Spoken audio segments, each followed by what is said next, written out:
Les Philippiens chapitre 4, verset 1 à 23. Pendant plusieurs semaines, 2 mois je dirais, on est resté dans l'épître de Paul aux Philippiens.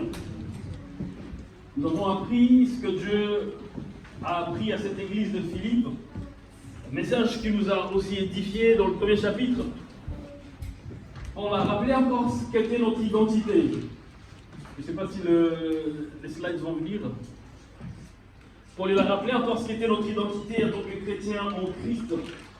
Dans le deuxième chapitre, Paul il a parlé un peu de notre modèle, qui est le Christ lui-même, comment nous devons vivre, comme lui-même a vécu.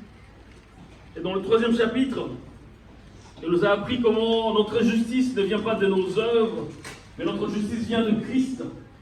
Et dans ce quatrième chapitre, il commence par une nouvelle doctrine, mais nous montre comment nous devons maintenant marcher en tant qu'Église, marcher selon le modèle de Christ, marcher parce que nous avons un vrai modèle qui est Jésus lui-même. Et je dois vous avouer ce matin que c'est plein d'émotions que j'ai fait cette prédication, mais je vous promets que ça va bien finir.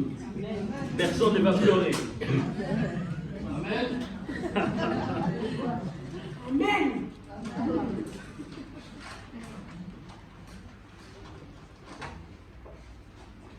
C'était un peu plus compliqué pour moi de le préparer parce que bon, en le préparant et en planifiant ces cultes aujourd'hui, ça n'était pas prévu. En fait, on ne s'était pas dit, bon, on va faire le 4e chapitre. Mais quand j'ai préparé, je me disais, mais ça correspond à ce que je vis. Paul est en train de parler à une église qu'il aime.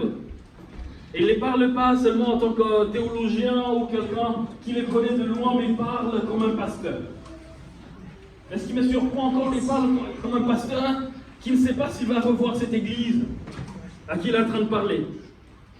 Et moi je me suis retrouvé peut-être un peu dans la même situation que Paul quand il parle à l'église des Philippes. Au premier chapitre, au premier verset, il dit quelque chose qui reprend mieux ce que je crois et ce que je ressens pour nous et pour cette église d'Asnières-sur-Seine. Au premier verset, il dit « Mes frères bien-aimés, très chers, ma joie et ma couronne. » Je suis tenté de dire, vous êtes mes frères et sœurs bien-aimés. Vous êtes ma joie.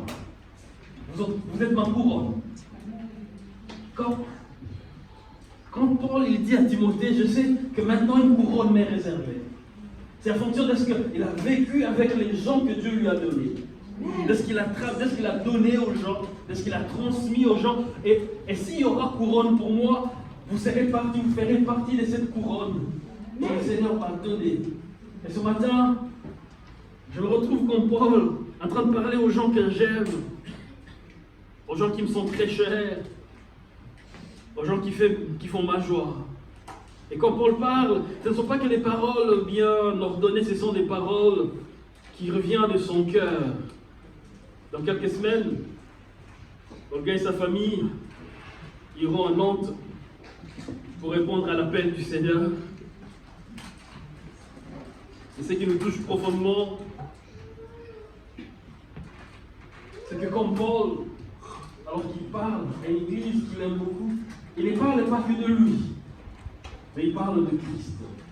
Et ce matin, je me suis dit, heureusement, ça ne concerne pas Patrick, ça ne concerne pas Olga, nous ne sommes pas les héros de cette histoire. C'est Christ qui est le héros de cette histoire. Dans tout ce que nous faisons, c'est Christ qui est au centre. Et c'est de lui que nous allons parler ce matin. En tant que pasteur, Paul rappelle à l'église de Philippe comment ils doivent continuer à vivre. Parce qu'en fait, il sait que même pour l'église de Philippe, qui était aussi comme son pasteur, nous allons le voir tout à l'heure, il rappelle qu'en fait, l'église ne dépend pas d'une personne. L'église ne dépend pas de ses serviteurs, mais l'église dépend de son Seigneur. Et le Seigneur, c'est Jésus. Alors que les serviteurs peuvent partir et revenir, le Seigneur demeure. Il ne part pas, il ne bouge pas, il est toujours là. Et en tant que pasteur,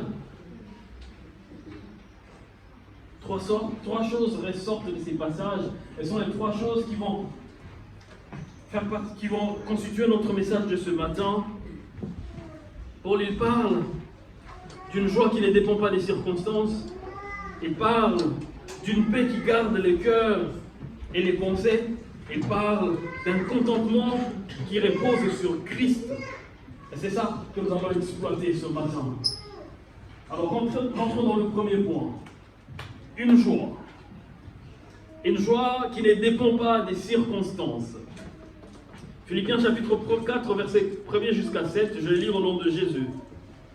Il dit ceci, c'est pourquoi mes bien-aimés et très chers frères, j'ajoute sœurs, vous qui êtes ma joie et ma couronne, demeurez ainsi fermes dans le Seigneur, mes bien-aimés. J'exhorte Évodie et Syntyche à être d'un même sentiment dans le Seigneur. Et toi aussi, fidèle collègue, oui, je te prie de les aider, elles qui ont combattu pour l'évangile avec moi et avec Clément et mes autres compagnons d'œuvre, dont les noms sont dans le livre des vies. Réjouissez-vous toujours dans le Seigneur. Je le répète, réjouissez-vous, que votre douceur soit connue de tous les hommes. Le Seigneur est proche. Ne vous inquiétez de rien, mais en toute chose, faites connaître vos besoins à Dieu par des prières et des supplications, avec des actions de grâce, et la paix de Dieu, qui surpasse toute intelligence, gardera vos cœurs et vos pensées en Jésus-Christ. Amen. Une joie qui ne dépend pas des circonstances. Mais Paul, avant de parler d'une joie qui ne dépend pas des circonstances, il commence à parler des gens qui ont une place de qualité dans son cœur. Il dit, vous n'êtes pas simplement des gens avec qui on a servi.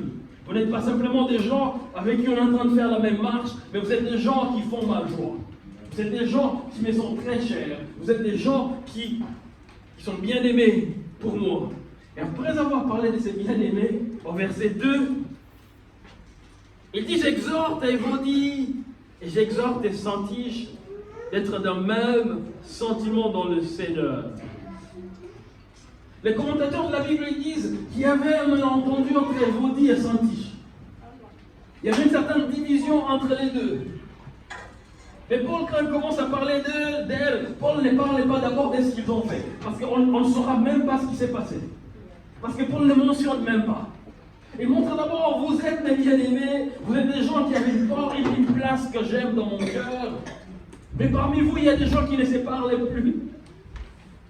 Et il dit, j'exhorte Syntyche et vous dit d'être de même sentiment, de rester unis. Il a utilisé les mêmes mots dans le chapitre 2, au verset 2, quand il disait, j'espère que vous allez être de même sentiment, vous allez vivre l'unité.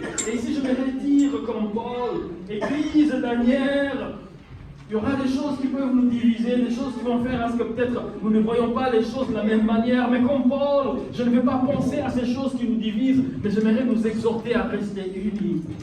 Paul lui dit, j'exhorte à et vous dites de rester unis, d'être de même cœur. Et Paul ne restait pas longtemps sur ce qui a divisé ces gens. Mais Paul parle de ce qu'ils ont fait ensemble. Il dit, Évodie et Syntyche, toutes les deux, elles m'ont accompagné dans la lutte de l'évangile. Toutes les deux, on a servi ensemble. Elles ont été là à mes côtés quand nous avons servi le Seigneur. Mais maintenant, il y a quelque chose qui se passe. Maintenant, il y a une division peut-être quelque part. Mais je vous exhorte de revenir et de servir ensemble. Frères et sœurs, les divisions, les choses arriveront. Mais ma prière, que l'Église dernière, vous restez ensemble. Au 3e verset, il regarde maintenant aux responsables de l'Église. Et on a comme l'impression que cette Église n'avait pas un pasteur établi. Et Paul il parle à ses collègues qui étaient responsables de cette Église. Il dit, et oui, à vous aussi, de les aider à vivre cette unité. Et ici, je suis tenté de regarder à mes collaborateurs, je dis, à vous tous aussi, de les aider à vivre cette unité. Comme Paul qui parle à ses collègues dans l'église de Philippe, je vais dire, écoutez frères et sœurs, Dieu vous a établi pour conduire cette église et pour faire son œuvre. Comme Paul, ne regardez pas d'abord à ce qui divise. Ne regardez pas d'abord à ce que les uns et les autres ont fait, mais regardez à ce que vous pouvez faire pour l'œuvre du Seigneur. Et comme il a dit, rester unis. Quelle belle leçon pour l'Église. Même les meilleurs serviteurs peuvent connaître des tensions. Mais l'Église nous appelle toujours, ou bien l'Évangile nous appelle toujours à rechercher la réconciliation. À rechercher toujours la réconciliation, protéger l'unité de l'œuvre de Dieu. Parce que vous aurez parfois des avis différents. Vous aurez des sensibilités différentes, des décisions difficiles à prendre. Mais gardez toujours l'Évangile au centre de tout ce qui est fait, et au centre de nos relations. Paul il ne demande pas de choisir entre Évodie et Syntyche, mais il demande de les aider. Il demande à tous ceux-là qui vont servir et qui sont en train de servir, il dit ne choisissez pas entre l'une ou l'autre, mais servez les deux et cherchez à les réconcilier. Une église forte n'est pas une église sans tension. Une église forte, c'est une église qui apprend à résoudre ses tensions à la lumière de l'évangile, comme pour Évodie et Syntyche. Et au 4e verset, écoutez ce qu'il dit. Après avoir parlé de leur place dans son cœur et de l'unité qui est très importante, il parle maintenant de la joie. Au 4e verset, il dit, maintenant réjouissez-vous toujours dans le Seigneur. Je le répète, réjouissez-vous. Comme pour dire, il y a sûrement des choses qui vont faire à ce que vous ne soyez pas dans la joie. Il y a des choses qui vont faire à ce que peut-être votre joie ne soit pas évidente. Mais il dit, réjouissez-vous dans le Seigneur. Et moi je vous le répète, réjouissez-vous. Paul écrit ces mots, lui, il écrit, il est en prison. En prison, ce n'est pas la belle vie. Mais il dit, réjouissez-vous dans le Seigneur. Il ne dit pas, réjouissez-vous parce que tout va bien. Il ne dit pas, réjouissez-vous parce qu'il n'y a rien de mal autour de vous. Mais il dit, réjouissez-vous toujours. Dans les toujours, il y aura des moments difficiles. Dans les toujours, il y aura des moments d'incompréhension. Dans les toujours, il y aura des moments de manque. Dans les toujours, il y aura des moments d'incertitude. Mais il dit, réjouissez-vous toujours. Paul, comment on va se réjouir quand ça ne va pas? Il complète et il dit, c'est dans le Seigneur. Parce qu'en fait, quand ça ne va pas, rassurez-vous que vous êtes dans le Seigneur. Quand ça va, rassurez-vous que vous êtes dans le Seigneur. Votre joie ne va pas dépendre de ce que vous avez, ni de ce que vous n'avez pas. Mais votre joie va dépendre de votre position dans le Seigneur. Il dit, réjouissez-vous toujours dans le Seigneur.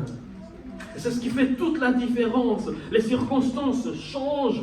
Le Seigneur, il ne les change pas. Si votre joie dépend de la présence d'un pasteur, alors quand il ne sera pas là, la joie ne sera pas là. Mais si la joie dépend de la présence du Seigneur, peu importe qui est là ou qui n'est pas là, la joie demeure. Et heureusement pour nous, ce Seigneur, il est Seigneur pour nous tous. Triste on est d'une manière. Quelque part, on est triste de partir, mais Paul, quand il parle, il dit, et vous aussi, quand vous partez, réjouissez-vous. Ça ne veut pas dire qu'on ne va pas pleurer à un certain moment. Ça ne veut pas dire que quelqu'un ne va pas nous manquer à un certain moment. Mais même quand cette personne nous manque, même quand ça devient difficile, rassurez-vous que vous êtes dans le Seigneur. Cette joie, elle est produite d'une manière différente. Et elle nous conduit à vivre différemment des gens de ce monde. Elle produit la douceur envers les autres. Elle produit la confiance dans la prière. Elle produit la reconnaissance envers Dieu. Écoutez ce qu'il dit au verset 5. Il dit que votre douceur soit connue de tous les hommes. La joie chrétienne ne rend pas dur. La joie chrétienne ne rend pas amère. La joie chrétienne ne rend pas arrogant. La joie chrétienne, elle nous rend tout. Parce qu'en fait, cette joie, nous la tirons de notre positionnement dans le Seigneur. Cette joie, elle nous rend doux. Pourquoi elle nous rend doux? Parce que celui qui sait que sa vie est entre les mains de Dieu n'a plus besoin de tout contrôler. Quand tu sais que c'est entre les mains du Seigneur que tout ce que nous vivons se trouve, alors c'est la douceur qui va suivre. au verset 6, il continue en disant, ne vous inquiétez de rien. Ne vous inquiétez de rien, mais en toute chose, faites connaître vos besoins à Dieu par des prières et des supplications avec des actions de grâce. La joie n'est pas l'absence des problèmes. La joie n'est pas l'absence d'incertitude. La joie n'est pas l'absence de choses qui peuvent nous inquiéter. On peut avoir des choses qui nous inquiètent, mais on est appelé à vivre la joie. Et Paul, il continue en disant, c'est la présence de Christ au milieu de ce que vous vivez qui vous apporte la joie. Ce n'est pas l'absence de problèmes, c'est la présence de Christ. Et ici, mon exhortation à tout le monde, rassurez-vous que Christ est à côté. Que dis-je? Rassurez-vous que vous êtes à côté du Christ. Parce que lui ne partira pas, c'est nous qui l'abandonnons. Il a dit, je ne vous laisserai jamais, je ne vous abandonnerai jamais. C'est souvent nous qui allons loin de lui. Les problèmes arriveront dans le monde. Parce que nous vivons dans le monde où le mal règne. Parce que le mal règne, il y aura des problèmes. Mais rassure-toi que tu n'es pas loin de Christ. Parce que la joie vient de la présence de Christ, même au milieu de tes problèmes. Notre culture recherche le bonheur dans les meilleures situations. On recherche le bonheur dans la meilleure santé. On recherche le bonheur dans un meilleur salaire.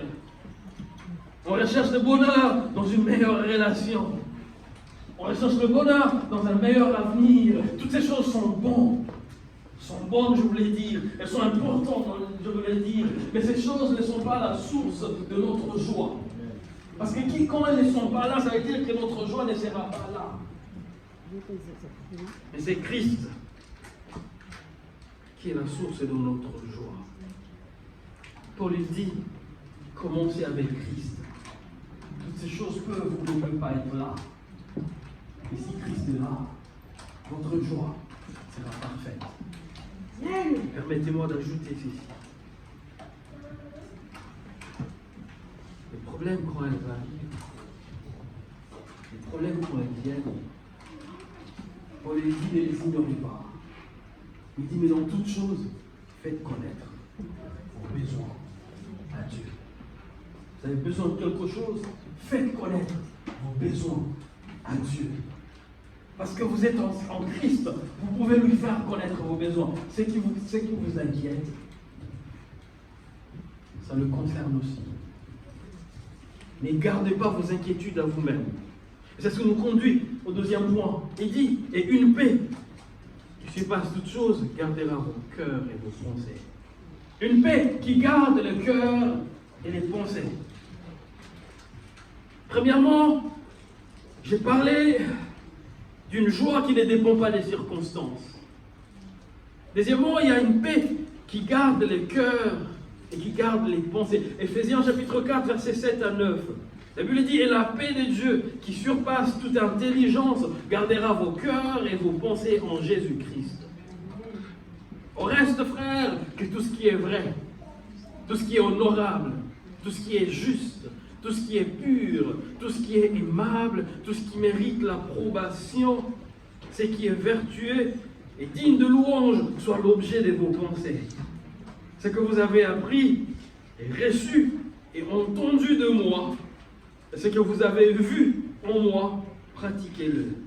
Et le Dieu de paix sera avec vous. Le cœur humain est facilement envahi par les inquiétudes, par les scénarios catastrophiques, par le regret, par les peurs. Mais Paul ne dit pas, vous n'aurez jamais des problèmes. Mais Paul le dit, quand vous aurez des problèmes, apportez-les à Dieu. Et Christ l'a dit, il dit, venez à moi, vous tous qui êtes fatigués et chargés, et moi je vous donnerai de repos. Quand vous avez des problèmes, ne restez pas dans votre coin. Il y a un Dieu qui vous attend. Je suis en train de dire, il y a un Dieu qui les attend. Ne gardez pas vos problèmes, apportez-les à Dieu. La prière ne change pas toujours nos circonstances. Mais la prière change toujours ceux qui prient. Quand tu apporteras tes problèmes, peut-être que les circonstances ne vont pas changer directement. Mais une chose est sûre et certaine, quand tu apporteras tes problèmes, il t'échangera toi d'abord. Parce que des fois, Dieu n'enlève pas ce qui nous fait mal, mais Dieu nous donne la force de porter ce qui nous fait mal. Parce que souvent, Dieu il permet que certaines choses nous arrivent pour nous préparer à bien vivre ce qu'il a prévu pour nous. Quand nous allons prier, il ne va pas nécessairement enlever ce qui est bon pour nous. Certains problèmes sont bons pour nous. Ah, je ne veux pas le dire, mais c'est vrai. Certains problèmes sont importants pour nous. Alors quand on lui dit d'enlever certains problèmes importants, nous allons rater les choses. Et Dieu qui sait ce qui est bon pour nous, il va dire, je sais que ça fait mal. Je sais que c'est difficile. Mais au lieu d'enlever le problème, je vais te donner la grâce de traverser. C'est pourquoi David pouvait dire, l'Éternel est mon berger, je ne manquerai de rien. Il a dit, je ne manquerai de rien, mais après il dit, même quand je marche dans la vallée de l'ombre de la mort. Écoute, l'Éternel est ton berger, tu ne manques de rien, comment tu es dans la vallée? Ça veut simplement dire, même quand l'Éternel est mon berger, je traverserai la vallée. Et lui, il ne dit pas quand je demeure ou quand j'habite la vallée de l'ombre de la mort. Il dit quand je marche, quand je traverse. Quelqu'un a dit, si tu te retrouves dans les enfers, ne t'arrête pas. Continue à avancer. Parce que quand tu avances, ça veut dire que tu vas passer de l'autre côté. Et David continue en disant, il dit, tu dresses une table devant moi en face de mes adversaires. Moi, je suis en train de traverser la vallée de l'ombre de la mort, mais Dieu est en train de dresser une table de l'autre côté. Si je reste dans la vallée, ce qui est de l'autre côté, je ne verrai pas. C'est pourquoi il dit, apportez vos problèmes. Il dit, ne vous inquiétez pas. Mais dans toute chose, faites connaître vos besoins à Dieu. Pas parce qu'il va vous donner tout ce dont vous avez besoin. Pas parce qu'il va vous donner tout ce que vous demandez. Mais juste parce que quand vous les faites, quand Dieu ne répond pas toujours à nos requêtes, il répond toujours à nos prières. La requête a à voir avec ce que je demande. La prière a à voir avec ces contacts que j'ai avec lui. Quand je prie, c'est pour être en contact avec lui. Donc même si je ne reçois pas ce que je demande par ma requête, mais je reçois quelque chose qu'il me faut pour traverser ce que je dois traverser. Faites connaître vos besoins par des prières et des supplications. Des prières et des supplications. Des fois, on se dit, j'ai prié pour ça hier, ça suffit. Supplication, ça veut dire, s'il te plaît, pardon Seigneur. N'est-ce pas Cassandra? Pardon, titre de séjour, Seigneur. Parce que si déjà l'entreprise se rend compte que mon titre de séjour est fini, j'aurai plus de travail. Seigneur, supplication, ça veut dire, Seigneur, si tu n'agis pas,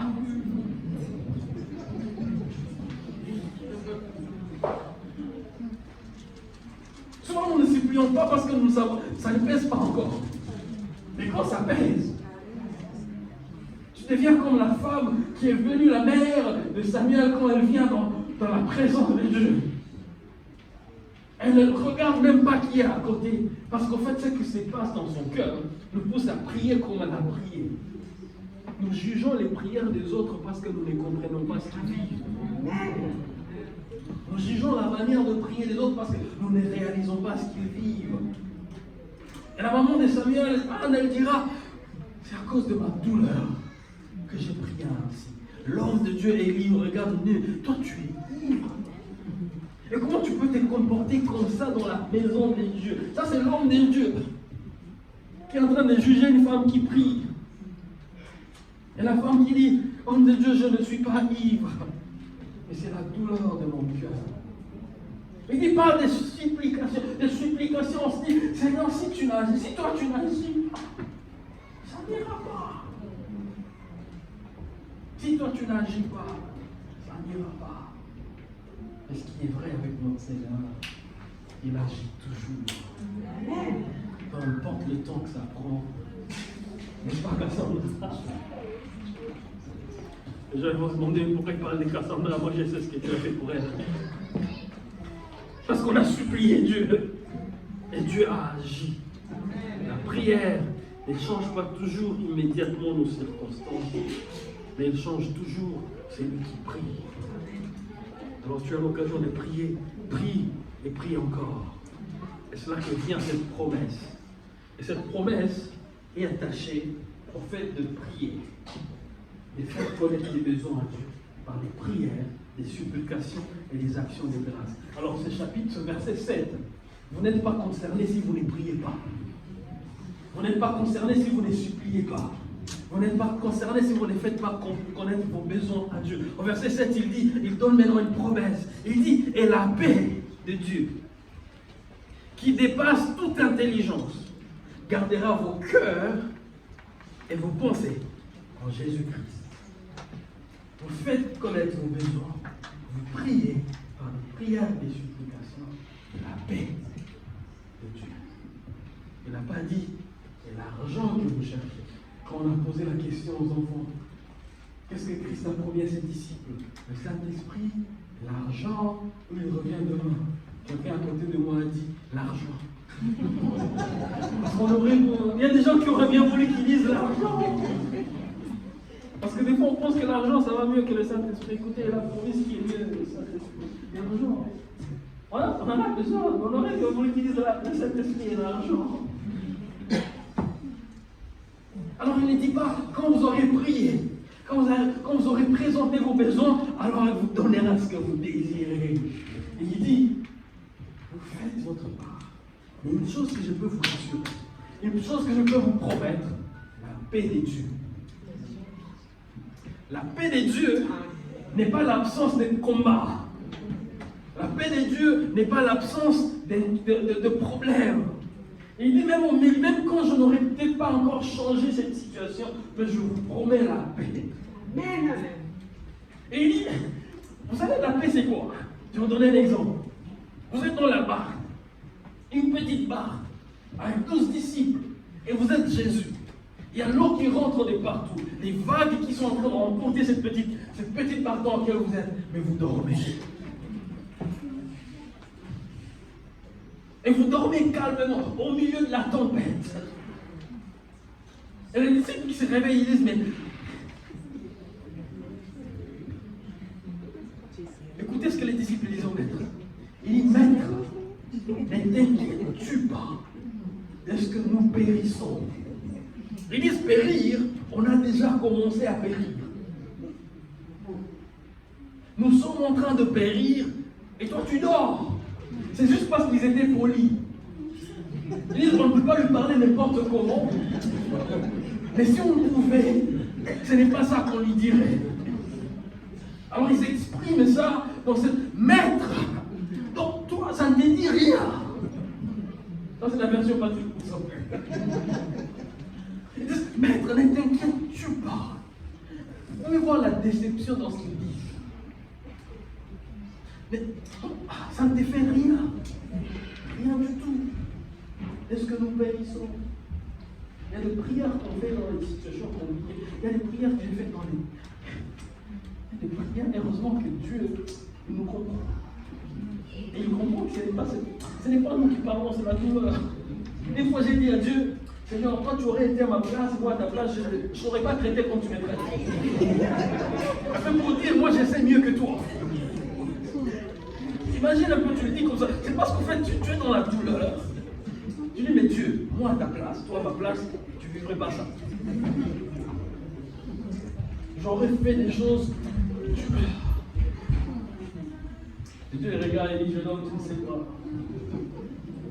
Je ne sais pas. C'est très important que tu passes par là. Ce n'est pas parce que ça fait du bien au cœur de Dieu de nous voir souffrir. Mais parce qu'il sait que des fois, si nous ne passons pas par certaines choses, nous ne deviendrons pas tout ce qu'il veut que nous soyons.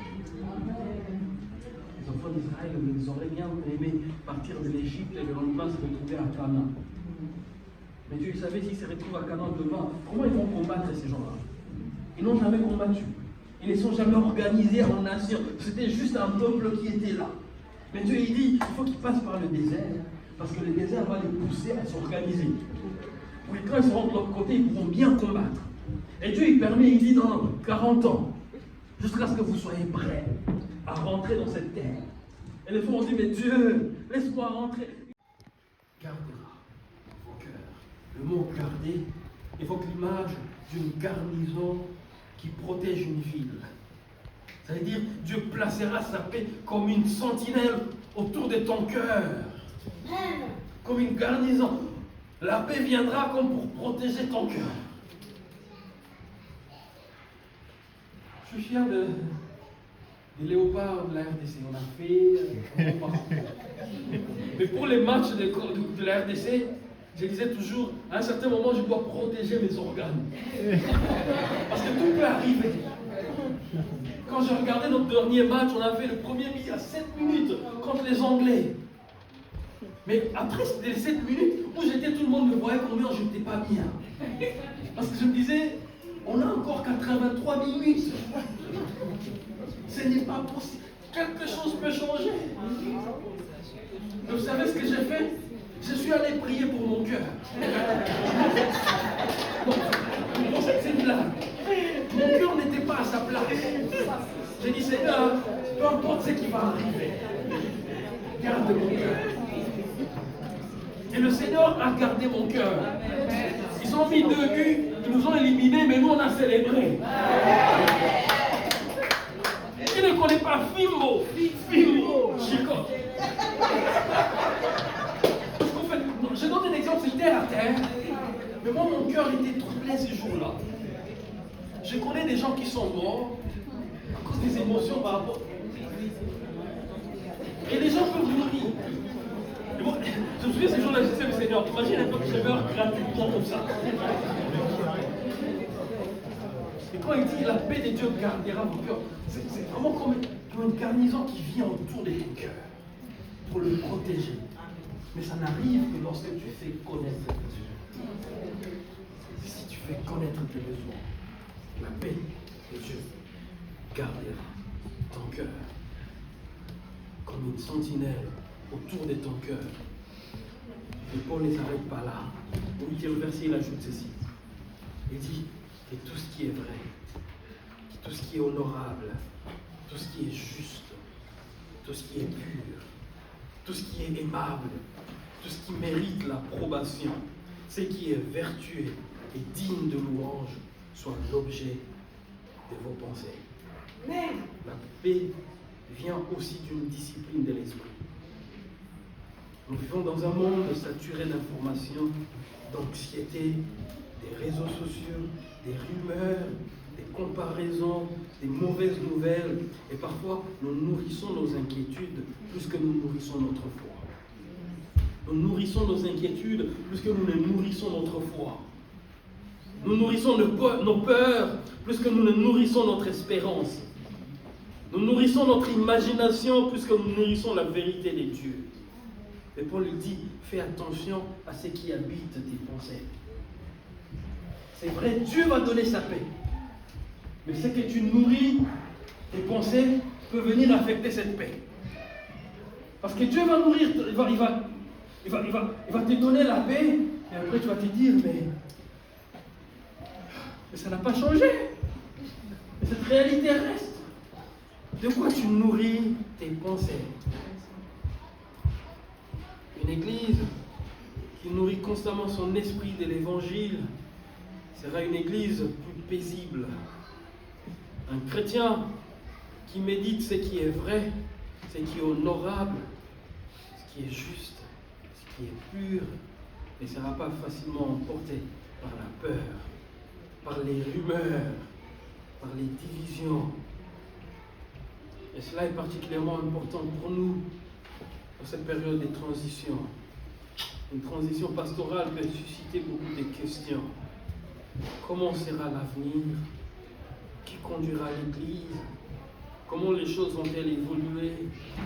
Mais Paul ne promet pas que nous aurons toutes les réponses. Paul promet que nous pourrons avoir la paix. Dieu ne nous montre pas toujours tout le chemin, mais il marche toujours avec son Église. Il ne nous montre pas toujours comment tout se passera, comment tout se déroulera, mais il nous promet toujours qu'il sera là. Et je suis tenté de dire à l'église d'Anières, soyons en paix. Soyons en paix. l'Église de Christ. Soyez en paix. Soyez en paix. Troisième et dernier point. Un contentement qui repose sur Christ. Philippiens 4, 10 à 20. Il dit, j'ai éprouvé une grande joie dans le Seigneur de ce que vous avez pu faire renouveler l'expression de vos sentiments pour moi. Vous y pensiez bien, mais l'occasion vous manquait. Ce n'est pas en vue de mes besoins que je dis cela, car j'ai appris à être content de l'état où je me trouve. Je sais vivre dans l'humiliation, et je sais vivre dans l'abondance. En tout et pour tout, j'ai appris à être rassasié et à avoir faim. À être dans l'abondance et être dans la disette. Je puis tout par celui qui me fortifie. Cependant, vous avez bien fait de prendre part à ma détresse. Vous le savez vous-même, Philippiens, au commencement de la prédication de l'Évangile, lorsque je partis de la Macédoine, aucune église n'entra en compte avec moi pour ce qu'il m'est donné et ce que je recevais. Vous fûtes les seuls à le faire, car vous m'envoyâtes déjà à Thessalonique et à 2 reprises de quoi pourvoir à mes besoins. Ce n'est pas que je cherche les dons, mais je recherche le fruit qui abonde pour votre compte. J'ai tout reçu et je suis dans l'abondance. J'ai été comblé de bien en recevant par Épaphrodite ce qui vient de vous comme un parfum de bonne odeur, un sacrifice que Dieu accepte, ce qui est agréable. Mon Dieu pourvoira tous vos besoins selon sa richesse avec gloire en Jésus-Christ. Notre Dieu et Père soit la gloire au siècle de siècle. Paul il remercie les Philippiens pour la générosité. Et je suis tenté de le faire maintenant. Vous avez été bons envers nous. Nous n'avons rien manqué. Nous n'avons manqué de rien à venir sur cette vie. Les gens qui venaient chez moi, les gens qui m'appelaient, ils disaient, pasteur, on vient te voir demain matin. Et après, ils me disaient, mais préparez rien pour le petit déjeuner. Ils viennent et ils ramènent tout. Des gens qui venaient et disaient, pasteur, nous allons tout faire. Et cette semaine, des gens qui disent, on a fait un planning. Des gens qui vont passer chez vous pour vous aider à faire des cartons. Et depuis le mercredi, des gens qui viennent avec des cartons. On s'est retrouvés, vous rentrez dans ma maison aujourd'hui, on se dit, mais on est vraiment bien aimés. Ici, je vais le dire, vous avez été bons envers nous. Déjà, à mon absence, avant que je ne vienne, j'ai vu des gens être autour de mon épouse pour l'aider à faire les courses, à préparer l'arrivée de mon fils Jelani. Des gens qui se sont donnés. Comme Paul aux Philippiens, je suis reconnaissant. Reconnaissant. J'ai perdu ma mère. Alors que je cherchais un billet d'avion. L'église s'est mobilisée et payé le billet pour que je parte le même jour. Et à côté de ma famille.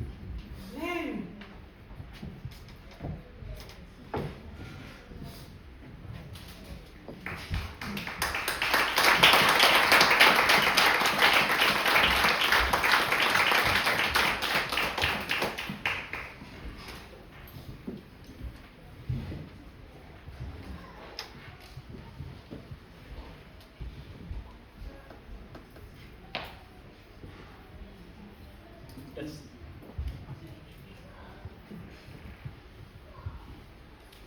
Paul il ajoute, vous devez appris à être content de ce que Dieu fait. J'ai appris à être content de l'état où je me trouvais. J'étais ici, jusqu'à quand je prenais ces postes, je recevais des offres de postes pour être pasteur aux États-Unis. Il y a une offre qui m'avait particulièrement bouleversé. $120 000 par an, avec une maison 5 chambres au bord du lac Michigan. J'ai montré à mon épouse, j'ai dit, tu vois ça? Ça paye bien de l'autre côté. Et comme moi je vous dis, j'ai appris à me contenter de ce que Dieu me donne.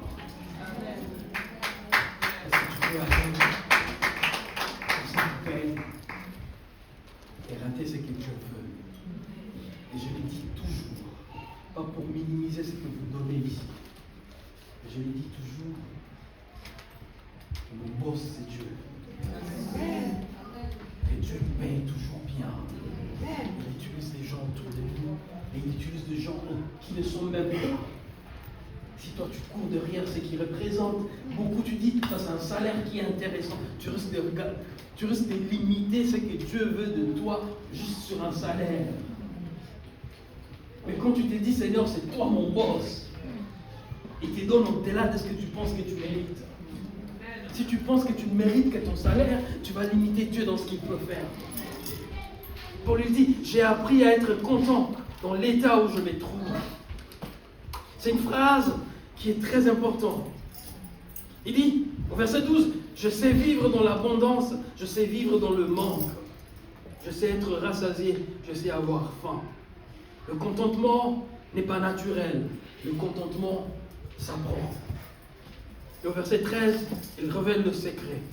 Il dit, car j'ai pris tout par celui qui me fortifie. Ce verset est souvent utilisé quand nous voulons parler de la réussite. J'ai pris tout par celui qui me fortifie. Mais Paul ne l'utilise pas dans le contexte de la réussite seulement. Paul lui dit, quand je manque de tout, j'ai pris tout par celui qui me fortifie. Il dit, quand je reçois tout, j'ai pris tout par celui qui me fortifie. Paul il veut montrer que cette promesse est dans toutes les situations. Quand nous avons ce qu'il faut, quand nous avons ce qu'il faut, alors c'est parce que nous avons Christ qui nous fortifie. Il ne dit pas Christ me donne la force d'obtenir tout ce que je veux. Mais il dit Christ me donne la force de rester fidèle dans toutes les circonstances. Christ me donne la force d'être pauvre sans désespérer.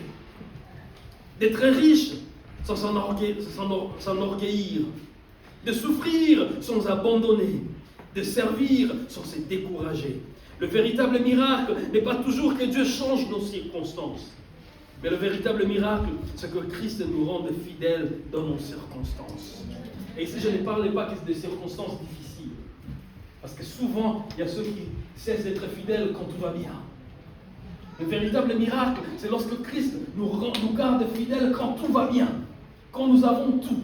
Il y a mon pasteur qui disait, ne vous vantez pas pensant que vous avez tout vaincu. Il dit, il y a certains péchés, vous ne les faites pas parce que vous n'avez pas l'argent pour les payer. Il y a certains péchés qui coûtent cher. C'est juste parce que Dieu ne t'a pas donné un certain niveau pour être tenté à ce niveau-là. Il dit que Dieu essaie seulement de te donner, on va voir si tu vas rester fidèle. Et Paul lui montre, je puis tout par celui qui me fortifie. Quand il n'y a rien, c'est par lui que je reste fidèle. Quand il y a tout, c'est par lui que je reste fidèle. Le contentement est l'une des preuves les plus puissantes que Jésus suffit réellement. Il suffit, même quand nous avons tout, c'est Christ qui suffit. Quand nous n'avons rien, c'est Christ qui nous suffit. Et en conclusion, il dit ceci. Tout converge vers Christ. En réalité, ces trois vertus, la joie, la paix, le contentement, ne sont pas séparés. Pourquoi puis-je avoir de la joie? Parce que Christ est avec moi. Pourquoi je peux avoir de la paix? Parce que Christ est avec moi. Pourquoi je peux avoir le contentement? Parce que Christ est avec moi. La paix, la joie, le contentement, c'est parce que Christ est là. La joie est le fruit d'une vie centrée sur Christ. La paix est le résultat de la confiance en Christ. Le contentement est la preuve que Christ nous suffit. Et voilà pourquoi Paul termine par cette magnifique bénédiction et dit que la grâce du Seigneur, Jésus-Christ, soit avec vous. Il commence la lettre avec la grâce. Il termine la lettre avec la grâce. Parce que tout dans la vie chrétienne dépend de la grâce. Tout dans la vie chrétienne repose sur la grâce de Dieu. Si je pouvais vous laisser avec une dernière exhortation pastorale, ça serait celle-ci. Attachez-vous à Christ. Pas à un pasteur, pas à une personnalité, pas à une manière de faire, mais attachez-vous à Christ. Car c'est lui qui a commencé en vous cette bonne œuvre, la rendra parfaite pour le jour de Jésus-Christ. Les pasteurs passent, les saisons changent, les responsables changent, mais Jésus demeure. Alors que la grâce du Seigneur Jésus-Christ soit avec votre esprit. Merci.